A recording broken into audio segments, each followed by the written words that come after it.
beleza? Valeu. Faleiro. Eles se encontraram com o Scott Bessent, que é o secretário do Tesouro norte-americano, e também com o representante de comércio dos Estados Unidos, Jamiel Sangran. Eles conversaram sobre a possibilidade de acelerar esse processo, como foi determinado pelo presidente Donald Trump e também pelo presidente Lula. Não houve nenhuma discussão mais prática no sentido de se discutir em que momento as tarifas seriam suspensas, que setores poderiam ser atingidos, beneficiados nesse processo. No entanto, o governo brasileiro reiterou, como o presidente Lula já havia feito aos Estados Unidos, que o Brasil quer a retirada imediata da sobretaxa das tarifas que foram impostas especificamente ao Brasil, aqueles 40% extras de tarifa que foram colocados ao Brasil por motivos políticos, tentativas de interferência na soberania do Brasil. O presidente Donald Trump disse que tem pressa também que um acordo seja negociado, mas nada foi definido ainda. O que o governo brasileiro pediu? Pediu uma reunião na próxima semana em Washington, desta vez com a presença dos pesos pesados. A ideia do governo brasileiro é enviar a Washington, já na semana que vem, o ministro da Fazenda, Fernando Haddad, o ministro da Indústria e Comércio e também vice-presidente Geraldo Alckmin e, claro, o chanceler Mauro Vieira, para reuniões com o Scott Bessent, com o representante de comércio, eventualmente até com o secretário de Estado norte-americano Marco Rubio. A ideia do governo brasileiro é aproveitar este momento, aproveitar esse impulso que foi dado nessa negociação pela reunião dos dois líderes, o Lula e o Trump. Foi uma reunião muito positiva, de fato se estabeleceu, segundo eu apurei ali, alguma conexão entre os dois.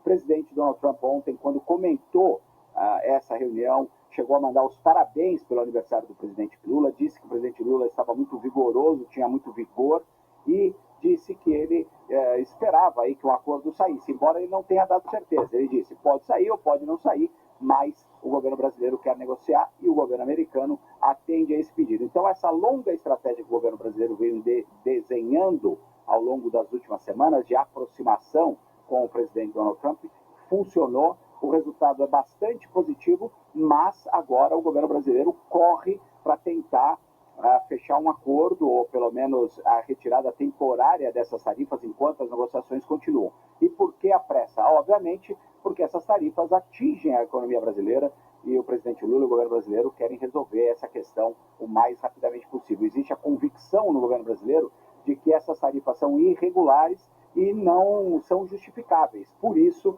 a intenção de agir rapidamente com relação a isso. Existem outros pontos que também foram demandados pelo governo brasileiro, Renan, que podem ter um processo mais lento, como, por exemplo, o pedido do presidente Lula para a remoção das sanções contra autoridades brasileiras, a lei Magnitsky contra o ministro Alexandre de Moraes, a suspensão de visto contra autoridades. Nessa parte, é possível que a questão não ande tão rapidamente, mas a questão comercial existe um entendimento e uma grande possibilidade de que algum acordo possa ser feito.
Essa precisa de habilitação em emplacamento e não pode circular em ciclovia. Já essa não tem as mesmas exigências. Não precisa de CNH, não precisa emplacar e pode circular em ciclovia. Esse tema é bem polêmico e eu já vou explicar tudo sobre os autopropelidos. Essa é um ciclomotor, veículos elétricos acima de 1000 watts até 4000 watts. Obrigatoriamente, o condutor tem que possuir carteira de habilitação categoria A ou ACC. A partir do ano que vem, dia 1º de janeiro, o veículo já tem que estar emplacado e não pode circular em ciclovias. Essa é sua irmã menor, mas não menos polêmica. Ela é chamada de autopropelido, potência máxima de 1000 watts. A velocidade máxima também é limitada, em 32 km por hora. Ela tem outros limites, no máximo 70 centímetros de largura e de comprimento 1,30 entre eixos. Não exige habilitação e emplacamento, e pode circular em ciclovias. E esse é um grande problema para quem pilota esse tipo de veículo, pois é muito fácil confundir com um ciclomotor, e os seus condutores são frequentemente hostilizados. Tá, mas os autopropelidos não podem tudo. Eles não podem circular em todas as vias. Eles só podem circular nas ruas com velocidade máxima de até 40 km por hora. Nas calçadas e calçadões, ele até pode circular, mas com uma velocidade muito reduzida, de apenas 6 km por hora. Nas faixas de pedestre, é importante que o condutor desembarque e empurre para a segurança de todos. Mas eu lembro que o órgão de trânsito municipal pode regulamentar a circulação desses veículos, regulamentando a velocidade máxima nesses locais e, inclusive, proibir a circulação desses veículos nas ciclovias. Já me conta o que você pensa sobre isso. Esse veículo é uma excelente opção de micromobilidade. É só ter bom senso para sair com ele, para curtir pela cidade. Sobre o uso de capacete, eu deixo aqui uma reflexão. Você usa a capinha para proteger o seu celular. Se você protege o seu smartphone, não vai proteger sua cabeça. Pensa nisso. Conte com a Guarda Municipal. Nosso número é 153.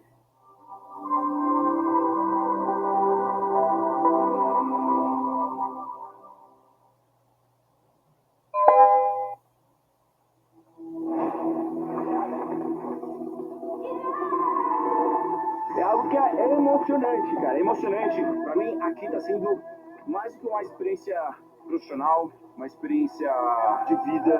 Tá sendo uma experiência espiritual, cara. Eu acho que eu já chorei umas 3 vezes aqui, meu. É surreal, velho.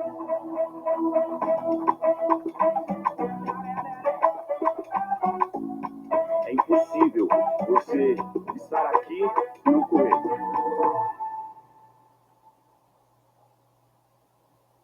E esse é o primeiro dia da nossa grande viagem para o Quênia. Estamos indo para Iten, que é a casa dos campeões, onde os maiores corredores do mundo saíram de lá ou vão para lá, como o Danielzinho, Eliud Kipchoge e outras grandes estrelas no mundo da corrida de rua. Não perca nenhuma parte da nossa jornada, que nós vamos mostrar tudo sobre o Quênia, o que eles comem, qual é a cultura deles, vamos treinar com eles, vai ser uma grande imersão. E olha a bandeira do Brasil e do Quênia aqui, ó.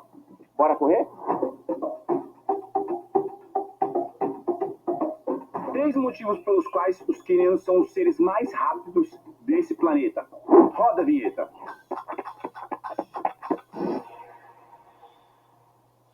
O primeiro motivo, o local onde eles estão inseridos. Eles estão a 2.400 metros acima do nível do mar. Você precisa estar, muito adaptado. Ou seja, tem que treinar na terra no Brasil, aumentar os volumes de treino para conseguir correr aqui sem sofrer. E quando você está muito acima do nível do mar, você tem uma menor oferta de oxigênio. O que é interessante, aqui a galera sempre fala, é plano, mas o plano deles é a nossa São Silvestre. Então vamos lá.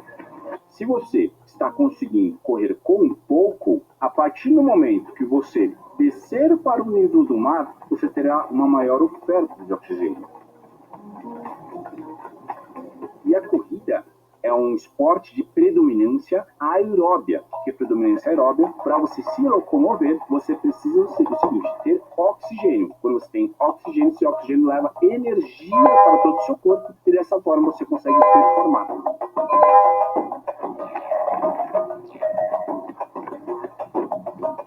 Além disso, aqui na região de Iten, tem muitas subidas e descidas, porque nós estamos no alto da montanha. Rapaziada, olha a pirambeira aqui, velho. Tive até que descer da moto pra ficar mais seguro. Imagina isso aqui correndo. Descida!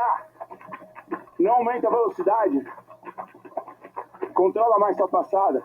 Faz uma leve inclinação do tronco para trás. Detalhe, pedra solta aumenta os riscos de queda. Então, ó, fica bem esperto, bem atento para pegar uma pedra solta. Então, Cápsula, nós vamos falar agora sobre a identificação dos responsáveis pelo roubo lá no Museu do Louvre, tá? Ainda não é oficial, mas a gente já tem a suspeita de quem teriam sido as pessoas que fizeram o ataque lá no Museu do Louvre, segundo as investigações da polícia francesa. E olha só, parece que tem mão de um russo, tá? Um russo que era da Legião Estrangeira Francesa e que é muito próximo ao Putin e que estaria por trás do roubo dessas joias. Isso faz sentido, porque para pensar, essas joias que foram roubadas do Louvre não poderiam ser vendidas de maneira alguma. Não tem como você vender essas joias. Por outro lado, nas mãos do Putin, isso poderia gerar uma moeda de troca com a França, né? Afinal, o Putin pode alegar, não vou devolver para o Museu do Louvre essas joias aqui em troca de alguma coisa, né? Vamos entender esse caso aqui, porque isso faz mais sentido do que o roubo comum. Essa notícia foi sugerida por piloto de fuga do Bolsonaro, Sou Chapolin Petezado e várias outras pessoas. Obrigado aí ao pessoal que sugeriu notícias lá no nosso site, no visãolibertaria.com. E obrigado a você que está assistindo o nosso vídeo. Se você gosta do nosso conteúdo, por favor, deixe o seu like e se inscreva aqui no canal, né? Então, antes da gente entrar na parte das elucubrações, vamos falar primeiro sobre o que a gente sabe. O que a gente sabe é o seguinte: dois homens que foram suspeitos de terem participado do Museu do Louvre, do roubo do Museu do Louvre. Eu não vou falar sobre o roubo, né? Vocês sabem, né? Alguns dias atrás, duas pessoas estacionaram um carrinho perto ali de uma área do Louvre que está em obras, expandiram uma escada, né? Subiram lá, entraram numa galeria, quebraram os vidros e roubaram uma série de joias do Louvre. Saíram, desceram, o roubo todo durou menos de 7 minutos, foi muito rápido, muito profissional a coisa, sinais de que foi bem planejado e coisa e tal. Na fuga, eles deixaram cair uma das coroas lá que eles tinham roubado, mas o resto das joias todas eles levaram. E, bom, a polícia francesa está procurando o que está acontecendo, né? E daí, olha só, vestígios de DNA foram determinantes para a identificação de dois suspeitos do roubo das joias no Museu do Louvre, em Paris, segundo fontes da polícia forense. Isso aqui a gente já tem certeza que é, né? Os dois homens têm cerca de 30 anos, são naturais de Albertville, na periferia norte da capital francesa. Não se sabe a função que eles exerceram no assalto, mas se existe DNA envolvido, é porque eles estavam lá no museu, né? Pode ser da própria coroa, né? Pode ser o DNA da coroa, também pode ser isso, né? Enfim, no domingo, dia 26 de outubro, a promotora de Paris, a Laure Beaufort, confirmou as prisões e disse que um dos homens presos estava prestes a deixar o país. O ministro do Interior, o francês Laurent Nunez, parabenizou em publicação no X os policiais pelas detenções. Estendo meus mais calorosos parabéns aos investigadores que trabalharam incansavelmente conforme solicitado. Prender duas pessoas não quer dizer que resolveu o crime. Não se sabe ainda. Tinha mais pessoas, tá? Tinha 6 pessoas nessa coisa toda. E, além disso, eles deviam estar a mando de alguém, porque o grande problema desse tipo de roubo é essas joias são invendíveis. Você não tem como vender. Se você botar para anunciar em qualquer lugar, todo mundo vai saber que são as joias do Napoleão. Não tem como vender esse troço. E, bom, você pode derreter e vender as pedras preciosas isoladas, mas vai estar perdendo muito do valor nessa história, né? Então, tá aqui, ó, na quinta-feira, o Beaufort disse que foram coletadas impressões digitais de mãos e pés e mais de 150 amostras de DNA, e para ela o furto no Museu do Louvre foi arquitetado e consumado por uma organização criminosa. Então, não foi um roubo, a gente imaginava isso, né? Não foi um roubo, digamos, pequeno, feito no impulso, por um ladrãozinho ali. Não está mais do que claro que houve profissionalismo nessa história, né? Então, aqui está descrevendo qual foi o museu, coisa tal, o roubo, não sei o que lá. E daí, essa é a situação. Isso que a gente sabe com certeza. Isso aqui já é público, a polícia já admitiu, prenderam 2 pessoas. E é lógico, agora que prenderam essas 2 pessoas, eles vão forçar essas pessoas a dizerem quem é que são as outras pessoas que estão envolvidas nesse roubo, né? Esses 2 certamente sabem.